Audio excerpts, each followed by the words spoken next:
Hey there, and welcome back to Applied Wisdom, Literature for Living Better. Great to be here. Today, we're really diving into a book that seems to resonate with so many people looking for change. It's The Courage to be Disliked. It's based on Adlerian psychology. Ichiro Kishimi and Fumitake Koga put it together. And the core idea, the thing we really want to unpack today, is this powerful message that, well, happiness isn't something that just happens to you. Right. It's presented as a choice, something accessible to absolutely everyone. Which is pretty profound, and the book does it through this interesting format, doesn't it? A dialogue. Exactly. A conversation between a frustrated youth and a philosopher. Yeah. It makes these potentially complex ideas feel much more like you're listening in. Yeah, you really get drawn into that dynamic. Now, before we jump right in, maybe a quick word on Alfred Adler himself. Sure. He was a contemporary of Freud and Jung, but his approach, individual psychology, was quite distinct. Much more optimistic, I'd say. How so? Well, it's very forward-looking. Instead of focusing primarily on past causes, what Adler called etiology, he emphasized our goals, our purposes. Teleology. So why we do things now based on what we're aiming for? Precisely. It's about understanding our present behavior in light of our current objectives, rather than being solely determined by past events. So our mission for this deep dive is really to pull out those actionable bits from the book, the insights you can actually use. Tools to help you reclaim that sense of personal agency and maybe find a bit more fulfillment. Right. So let's start with that first big challenge the book throws down, the whole idea of trauma. Yes, the first night in the dialogue. This is where teleology really comes into play. Adler, through the philosopher, argues that we're not defined by past experiences. So it's not, I suffered trauma, therefore I am unhappy. Not quite. The argument is more nuanced. It's that we choose the meaning we assign to past events, often to suit a current goal or purpose. So we might say focus on a past hurt to justify why we're avoiding something difficult now. Exactly. It's a provocative idea. It suggests we're not passive victims of our past, but active creators of our present experience based on the goals we've adopted. Which leads straight into that slightly controversial point. Unhappiness is a choice. It can feel harsh, can it? But the book suggests we might choose unhappiness or certain personality traits because they serve a purpose. What kind of purpose? Well, the book uses the example of a reclusive friend. Perhaps staying withdrawn feels safer, or it gets them a certain kind of attention, or it absolves them from having to try and potentially fail. It makes you pause and think, doesn't it? What purpose might my unhappiness be serving? Could I choose a different goal? And this extends to emotions too. Take anger. Okay. The Adlerian view isn't that anger just washes over us uncontrollably. It's often seen as a tool, something we use maybe unconsciously, maybe consciously, to achieve an end. Like making someone back down, or getting them to do what we want. Precisely. To assert control, perhaps. So the actionable takeaway here is, next time you feel that surge of anger, just take a beat. Ask yourself, what goal am I trying to achieve with this anger right now? Interesting. It shifts the focus from being controlled by the emotion to understanding its function. Exactly. Okay, so moving into the second night of the dialogue. This is where relationships come in. Big time. Adler's assertion is pretty bold. All problems are, at their root, interpersonal relationship problems. All of them. Even feeling, say, inadequate about my own skills. Well, according to this view, yes. Feelings of inferiority usually arise from comparing ourselves to others.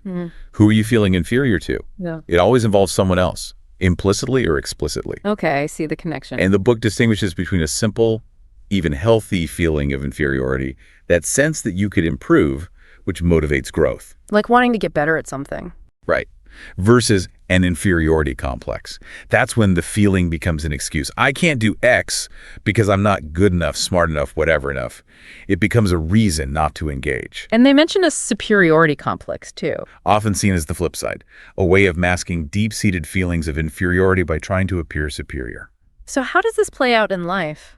Through what Adler called the life tasks. These are the main arenas of interpersonal challenge: work, friendship, and love. The places we can't avoid interacting with others. Exactly.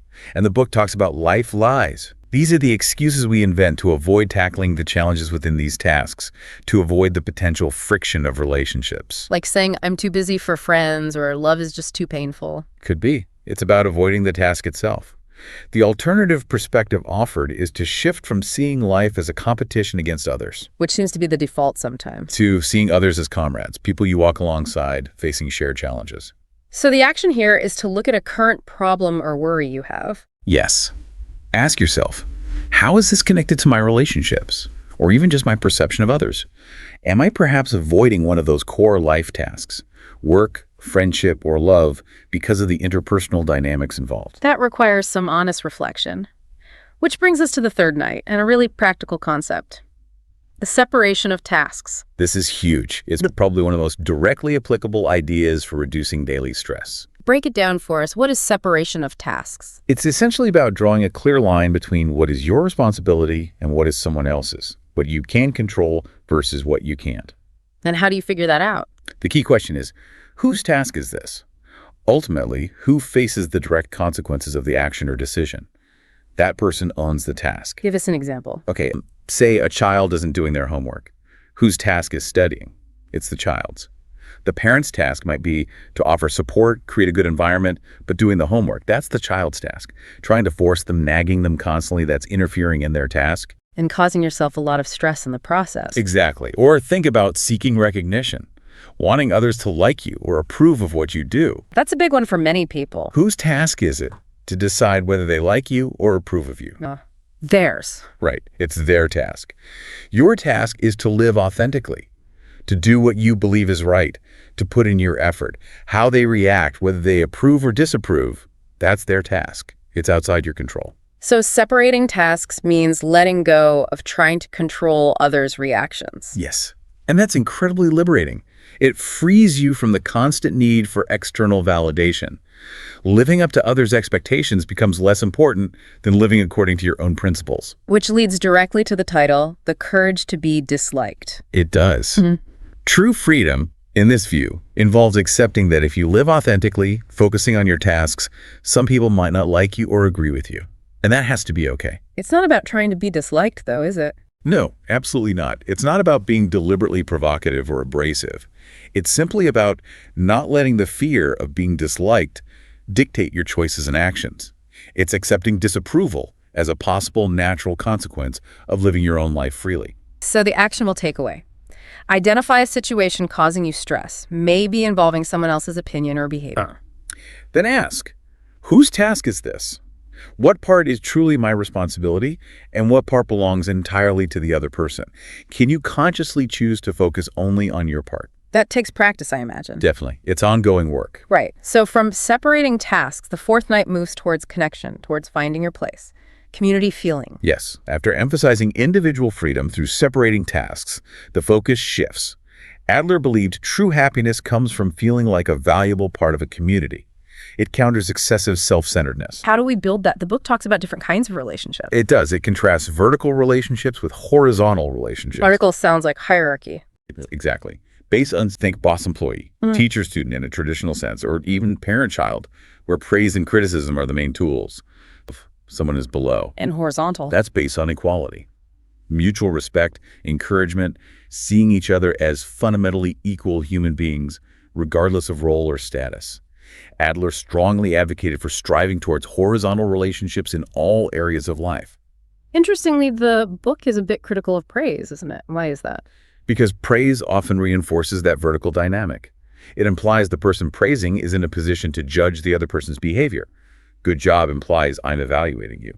Encouragement, on the other hand, comes from a place of equality, expressing confidence, acknowledging effort, offering support without judgment. So shift from praise to encouragement. That's the idea, and this all contributes to developing community feeling in Japanese. Tashakuken is related, meaning contribution to others.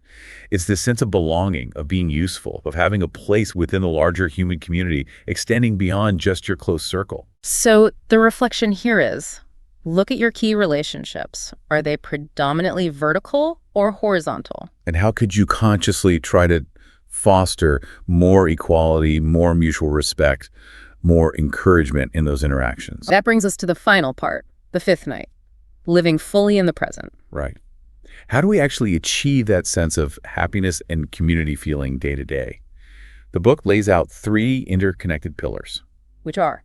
Self-acceptance, confidence in others, and contribution to others. Let's unpack those quickly. Self-acceptance. It's about accepting yourself as you are right now, imperfections and all. Not resignation, but acknowledging your starting point without harsh judgment, accepting your incapable self.